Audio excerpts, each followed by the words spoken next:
नमस्कार। To the point programme की अगली कड़ी में आज बात करेंगे महिला आरक्षण के संबंध में। के चंद्रशेखर राव की बेटी के कविता ने 10 मार्च को दिल्ली में जंतर मंतर पर एक दिन की भूख हड़ताल की थी, जिसमें 17 विपक्षी पार्टियों के नेता शामिल हुए। ईडी से पूछताछ से एक दिन पहले कविता की भूख हड़ताल महिला आरक्षण बिल को लेकर थी। कविता के समर्थन में विपक्ष की 17 पार्टियां सामने आई और इसे जल्द लागू करने की इसी संदर्भ में देखेंगे। महिलाओं के लिए राजनीतिक आरक्षण का इतिहास क्या है, देखते हैं। राजनीति में महिलाओं के लिए आरक्षण के मुद्दे का पता भारतीय राष्ट्रीय आंदोलन में देखा जा सकता है। 1931 में ब्रिटिश प्रधानमंत्री को लिखे गए संविधान में महिलाओं की स्थिति अपने आधिकारिक ज्ञापन पत्र में 3 महिला निकायों की नेताओं बेगम शाह नवाज और सरोजिनी नायडू ने लिखा, किसी भी प्रकार तरजीह की मांग करना राजनीतिक स्थिति में भारतीय महिलाओं की पूर्ण समानता की मांग का उल्लंघन करना है। संविधान सभा की बहसों में भी महिला आरक्षण का मुद्दा उठा, लेकिन इसे अनावश्यक बताकर खारिज कर दिया गया। यह मान लिया गया था कि एक लोकतंत्र सभी समूहों को प्रतिनिधित्व प्रदान करेगा। समय के साथ भारतीय विधानसभाओं में महिला आरक्षण नीतिगत बहसों में एक सापेक्ष विषय बन गया। उदाहरण के लिए 1971 में स्थापित भारत में महिलाओं की स्थिति पर बनी समिति में बहुमत विधायी निकायों में महिलाओं के आरक्षण के खिलाफ रहा, पर समिति के सभी सदस्यों ने स्थानीय निकायों में महिलाओं के आरक्षण का समर्थन किया। धीरे धीरे कई राज्य सरकारों ने स्थानीय निकायों में महिलाओं के लिए आरक्षण की घोषणा शुरू कर दी। National perspective plan for women ने 1988 में सिफारिश की कि महिलाओं को पंचायत स्तर से लेकर संसद स्तर तक आरक्षण प्रदान किया जाना चाहिए। इन सिफारिशों ने संविधान के 73वें और 74वें संशोधन के ऐतिहासिक अधिनियमन का मार्ग प्रशस्त किया, जिसमें सभी राज्य सरकारों को पंचायती राज संस्थाओं में महिलाओं के लिए 1/3 सीटें और सभी स्तरों पर अध्यक्ष के पद का 1/3 स्थान महिलाओं के लिए आरक्षित करने का आदेश दिया गया। इन सीटों में 1/3 अनुसूचित जाति, अनुसूचित जनजाति की महिलाओं के लिए आरक्षित हैं। महाराष्ट्र, आंध्र प्रदेश, बिहार, छत्तीसगढ़, झारखंड और केरल जैसे कई राज्यों ने स्थानीय निकायों में महिलाओं के लिए 50% आरक्षण सुनिश्चित करने के लिए कानूनी प्रावधान किए हैं। क्या है महिला आरक्षण विधेयक के प्रावधान? स्थानीय निकायों के बाद अगला कदम संसद में आरक्षण सुनिश्चित करना था, लेकिन यह एक कठिन लड़ाई है।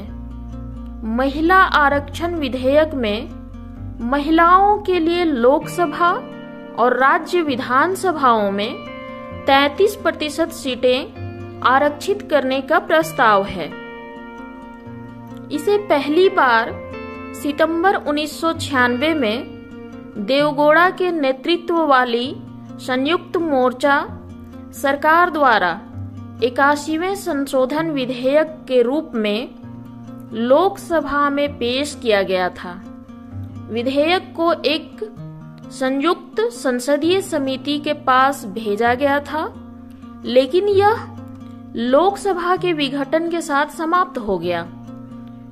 1998 में अटल बिहारी वाजपेयी के नेतृत्व वाली राष्ट्रीय जनतांत्रिक गठबंधन एनडीए सरकार, 2008 में मनमोहन सिंह के नेतृत्व वाली संयुक्त प्रगतिशील गठबंधन यूपीए सरकार ने भी विधेयक को पारित करने की कोशिश की, लेकिन संसद के दोनों सदनों का समर्थन पाने में विफल रही।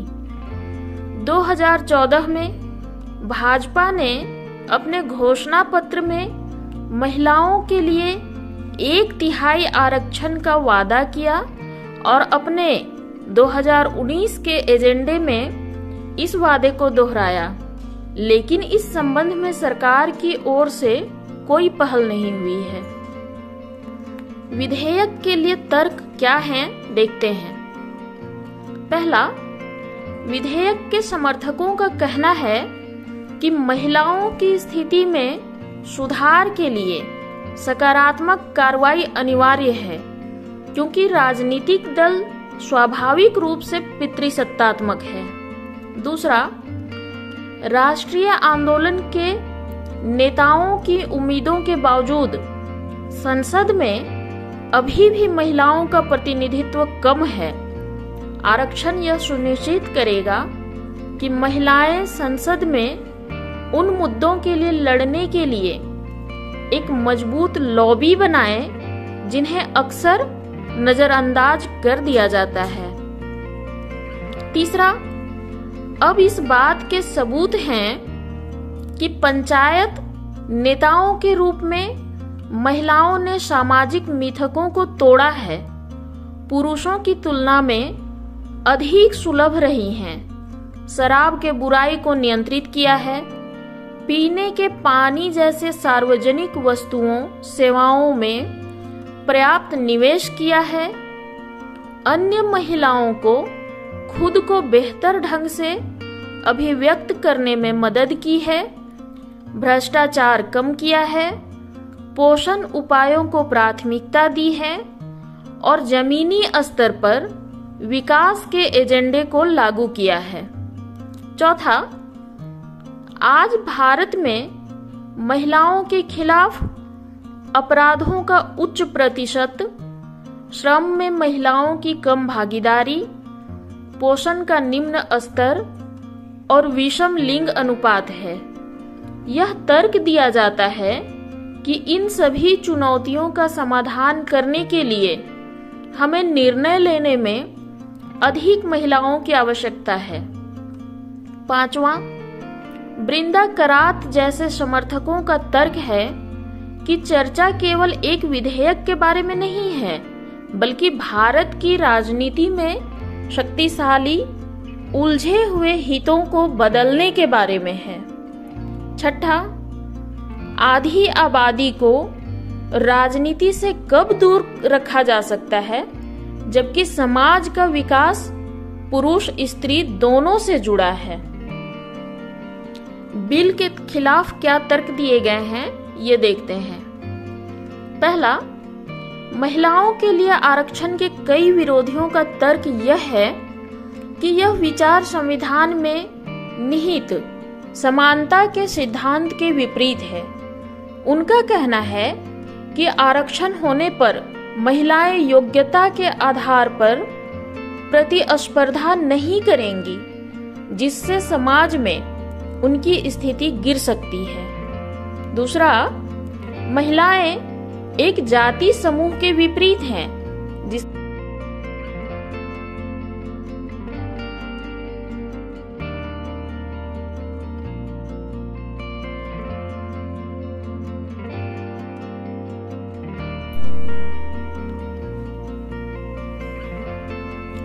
चौथा, कुछ लोगों का तर्क है कि संसद में सीटों का आरक्षण महिलाओं के उम्मीदवारों के लिए मतदाताओं की पसंद को सीमित करेगा। इससे राजनीतिक दलों में महिलाओं के लिए आरक्षण और दोहरी सदस्य निर्वाचन क्षेत्रों में 2 सांसद होंगे, उनमें से 1 महिला होगी, सहित वैकल्पिक तरीकों के सुझाव दिए गए हैं।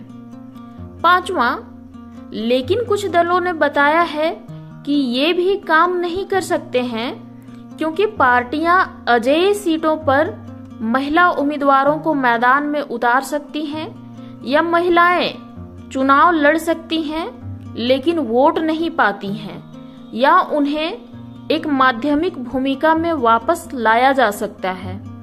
6, जैसा कि पुरुष प्राथमिक सत्ता के साथ साथ राजनीति में प्रमुख पदों पर हैं, कुछ ने यह भी तर्क दिया कि महिलाओं को राजनीति में लाने से आदर्श